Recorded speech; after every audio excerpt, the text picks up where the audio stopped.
Welcome to the Smart Property Investment Show, the podcast by investors for investors. G'day, how you going? Phil Tarrant back with our special series for the Fast 50 2026. Where to put your money today for the best capital growth in 2026. Highly anticipated report. We do this once a year. And if you've tuned into the first installment of this, you would have got the background on why we do this, what we do, how we do it, and what are you going to do about it. So if you've just found us here, stop what you're doing, go back, listen to episode number 1. You'll find it very easy wherever you're tuning into this, whether it's across the streaming platforms or on the Apple Podcast, Spotify, all over the joint. And I hope you've done your homework if you're walking back here, because we said go and print the report so you can get the maximum value from it. We're going to pull it apart. We're kicking off today with Western Australia. Joining me in the studio, Paul Glossop. He is the founder and managing director of Pure Property Investment. He's also teamed up again with us as our principal partner here at Smart Property Investment to put this report together. Paul, how you going? I'm very well, mate. I was very pleased to hear that you channeled your inner Vanilla Ice in your introduction there. Probably unbeknownst to you, you were one word off using the word collaborate and listen. You did say stop. Tarrant's back.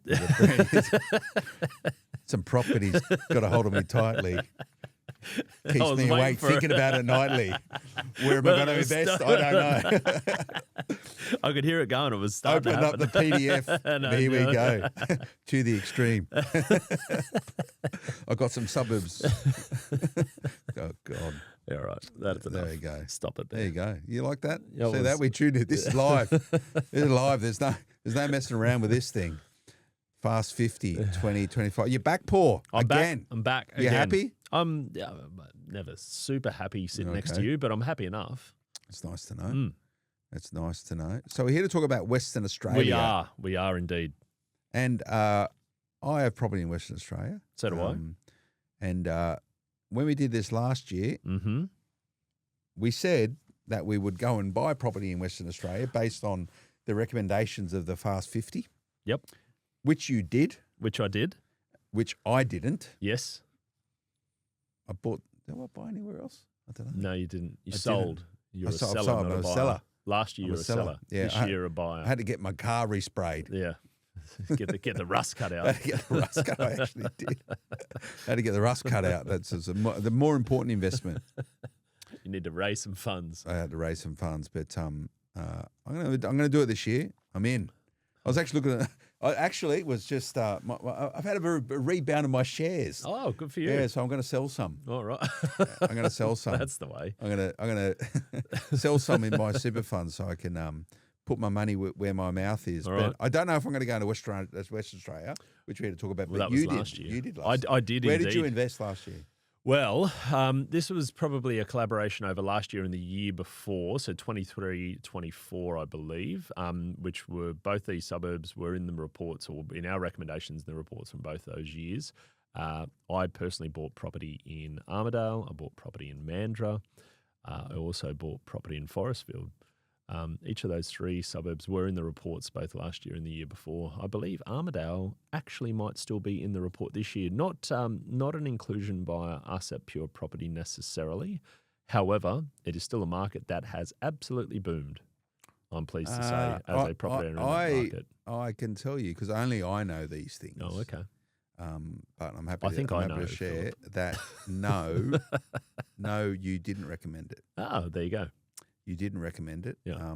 Not that I'm recommending it to sell. However, it's about where I see and where we as a team see probably opportunity elsewhere for future growth. Well, Armadale's made it. And what I would say to Armadale, Paul, is it's on the cheaper side of Western Australian recommendations in this year's report. But and at a holistic level, of the Fast 50 and all the different recommendations that our expert provided. And if you want to go and have a look at the methodology, it's in the report, or go and listen to our first episode. The team over at Pure Property, of which was a number of buyers agents, contributed to the report.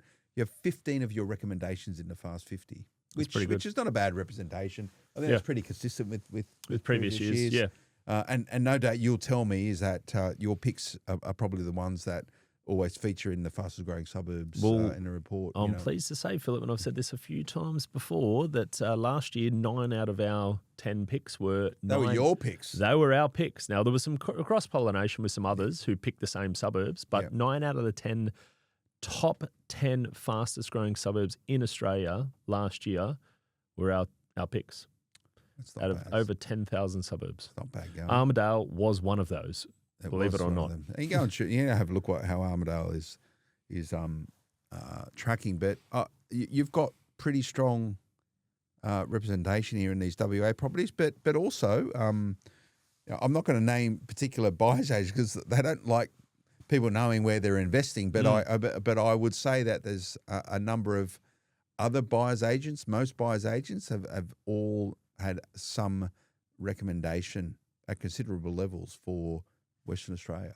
So I would have said, if you asked me last year, that you would have had a lot less WA properties in the 2026 report. Yep. It's been in rude health. It's been on a run. I feel as though, investing in WA now, and I'm not a buyer's agent, even though I'm one of the sort of experts on the panels that produce this.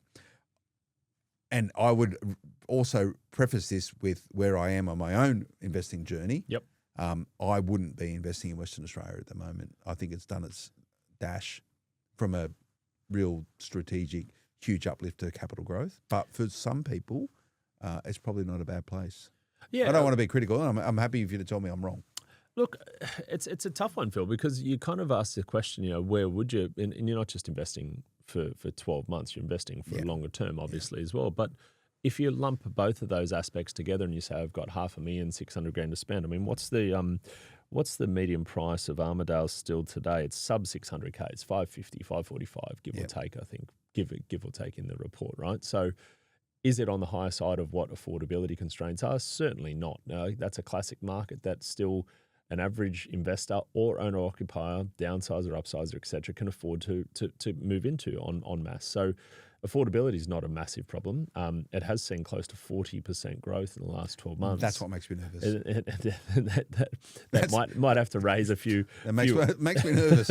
I'm just saying. Just saying it makes me nervous. Yeah. However, when you start to then look longer term, so this is and this is why this report is quite interesting. It's not just what's it done in the last 12 months and that'll dictate what it's going to do in the next 12 months, good or bad or somewhere in between. But then you go down to the 10-year average annual growth rate. Now, Armadale as a market, when you look at those aspects, they're the things you got to start to understand. Now, what's the 10-year average annual growth rate for a market like Armadale, Philip, if I don't mind putting you on the spot? I haven't actually got it ordered very nice because I can't actually see the. Hang on, I'm going to hide some cells here, people. Hide the cells. I'm going to go out on a limb, and I'm going to assume it's probably still somewhere between high 5s to mid 6% average annual growth. Now, this is a suburb that's done close to 40% last 12 months, and the previous 12 months did about 30%, and the previous 12 months did about 20%.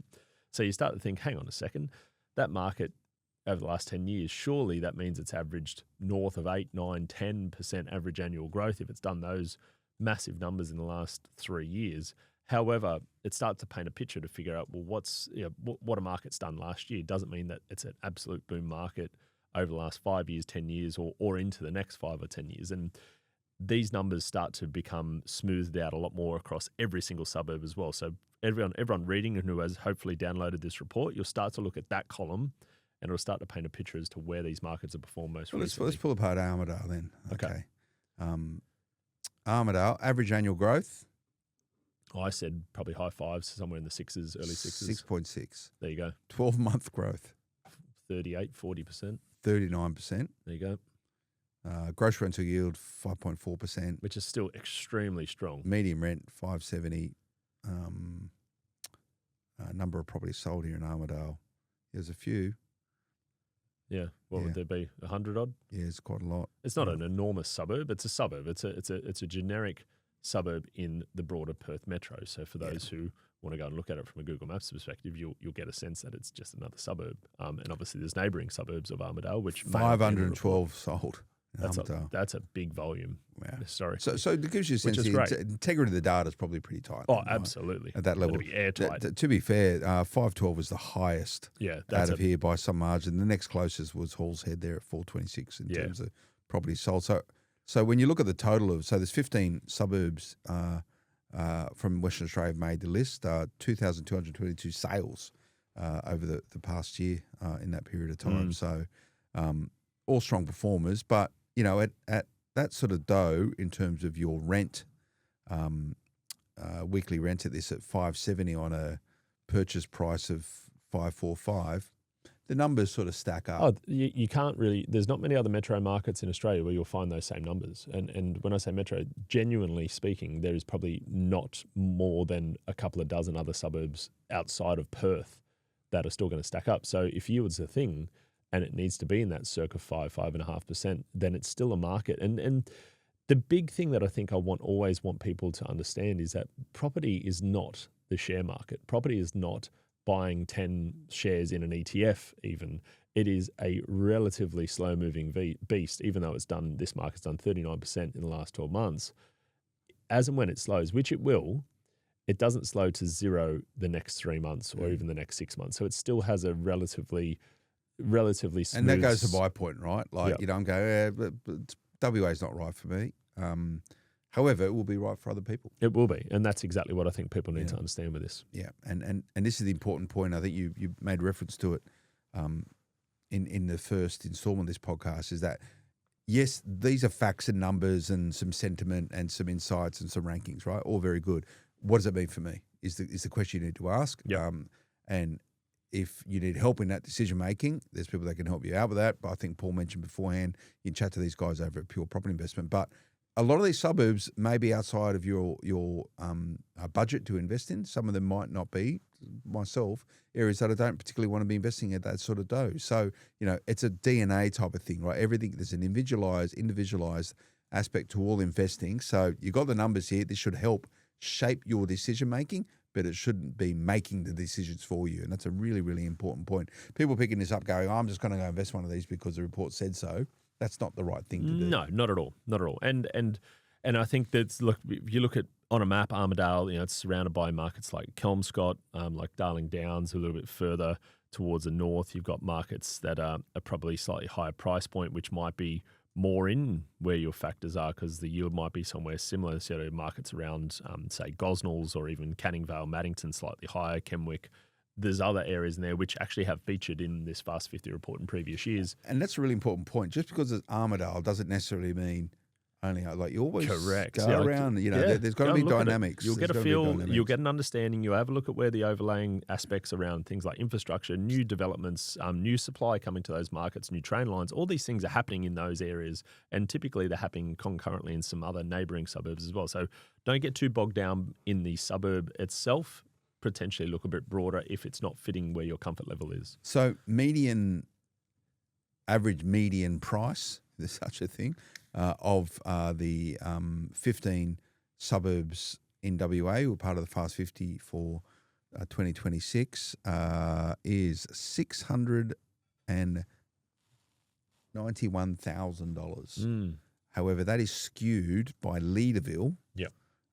6007, give you a sense, pretty close to town. Close to the money. $1.344 million bucks, right? Yep. So if you exclude Leaderville, dropping at a good 50 odd grand. Average is changed to 644. Yeah. So still right in that affordable curve. It's so funny when 644 is affordable. Well, man, you ask. Well, if I look at WA as a market, when we were starting to invest there at Pure Property back in 2019, believe it or not, 2019, 2020, when we first started to put money into that market, I reckon the average, and when I say average, I'm talking about suburbs that I can look at that were markets like Cannington, Forestville, and we do reviews with our clients every year, so I know when we bought and what we paid for it. We're talking it was anywhere between 280 and 320 was the price, and those markets are now 750, 850 in the range. They're more than doubled. Yeah, but the question you really need to ask yourself, and pose this question to you, is why have they actually doubled? And I would say, from my very sort of simple view, is because they didn't do anything for 20 years. They You know? definitely didn't do anything for a good 6 to 8, in some cases, 10 years. Yeah. Not 20 necessarily. Between Maybe. 20, Oh, they got to uplift early 2000s. they tripled in value between 2000 and 2010, put it that way. Yeah, I know. But the back end of And then it of softened. that time, it was soft for a long time. Softened. It went backwards. Between 2010 and 2018, vast majorities of Perth freestanding houses and apartments went backwards anywhere between 15 and 35% Yeah. in that time. So that's when we talk about the 10-year average annual growth, why these markets that have done 20, 30, 40% annually still only look like 6% average annual growth over 10 years. It's because you've got to lump in all the good years as well as the bad years. And Well, let's some do that people very don't want the quickly, right? volatility, right? Yeah. So, and the mathematicians out there are going to tell me it's not a good way to do it, but for simplicity, right? If I do an average of the average annual growth, right? Yep. Across Across WA the only. WA, Yep. 4.57%. Yeah, wow. And then you say That's and I like- that's a 10-year average annual growth, right? and I'll put you on a spot here, Phil. What's Yep. been the average annual last 12 months of those same 15 suburbs? The average of the 15, Yeah, is it'll be in the 27. 20s. There you go. So I mean, it's crazy when you start, and this is why you can't look at data in isolation to say it's done 27%. It's going to do, even if it halves that, it's going to do that again. There's a very good chance that WA next year will do close to double-digit growth, Well, look which at is this, right? fantastic. So of the 15 locations, call them suburbs because we go down to suburb Yeah. level, postcode. So there's postcode level, but then there's suburbs in a postcode. So Yes. when the team put this together, it's quite hard because someone might say Ipswich. Yeah, And you it's go, enormous. You go, which bit of Ipswich, Yeah, it's right? got So 6, let's 7, break it 8 down. suburbs So in they'll there. go down to the suburb level, Yeah. right? Which is really important. So the postcode may be one thing, but I know of certain postcodes have got 10, 20 suburbs, Yep. right? Like, you're going to go to the Central Coast of New South Wales, you see that. So of the 15 suburbs, only 2 of them are regional in WA. in WA. And we sort of debated this. Bustleton, Yep. which Is a premium market, and Yeah. and it's the gateway to the Margaret River sort of area. I'm sure some people would argue metro, some people argue Yeah, regional. Yeah, okay. And Geraldton, which I think is a bona fide. that's a It's a regional market. Yeah, it's absolutely original. And Geraldton is the cheapest medium price to make the in list. WA. Yeah, okay. and at the top end of it was Leaderville, right? Yep. But you look at Geraldton, for example, let's look at the number of properties sold, 117. So it's Decent turnover there's stuff for a going on, regional right? market in particular. Yeah, and I think we cull suburbs out of this that don't give us enough data sold to be statistically relevant, right? So average annual growth of Geraldton, 2.1%, 10-year average annual. Wow. 12-month growth, 20%. Yep. Median quarterly, 4.2%. So like you just sit there and go, wow, the gross rental yield is 6.1. Yeah. Outperforms every other location Yep. in WA that's made the Yep. report here. Median rent, 470. So if you're relatively new to investing, you don't have a big budget, there's some key indicators there that you're going to say, well, you know what, like, investing in those areas, depending on how much debt you take on, you've got to move towards being negatively geared faster than what you would do in other locations if cash flow is an important thing for you. And this is how you use this report to actually shape decision making. Because at the other end of things, right, Leaderville at 1.344 million, number of properties sold 54, so it's just above the cutoff at Yep. 50. Median quarterly growth, 7.2%. Yeah, solid. That's Very moving, solid. right? That's That's- moving. Average annual growth, 4.6, and 12-month growth is 20.8, right? Yeah. So it's moving somewhere. Gross rental yield, 2.9%. Exactly. Yeah, and like, And it's only $750 is the median rent. So the more expensive it gets, there's always that direct correlation. There's the direct Yeah. correlation. And I think you're starting to probably give a sense of what people need to start thinking about and how to use this report a lot more here too, Phil. Is I actually had a meeting with a client this morning before we came on this podcast, and we were doing a portfolio review. They were looking at how to add to their portfolios to where we've bought recently. They actually had a property, or have a property rather, in their portfolio, which we didn't buy. They bought about 7 years ago. I won't give the actual suburb away, but it was a market in WA, and it was a regional market in WA. And it's not necessarily as remote as Geraldton. And if anyone wants to get on a map, they'll see how far Geraldton actually is from Perth. It's a good wedge away. It's not exactly a commute from anywhere. It's a regional market. It's associated with a bit of tourism and certainly mining.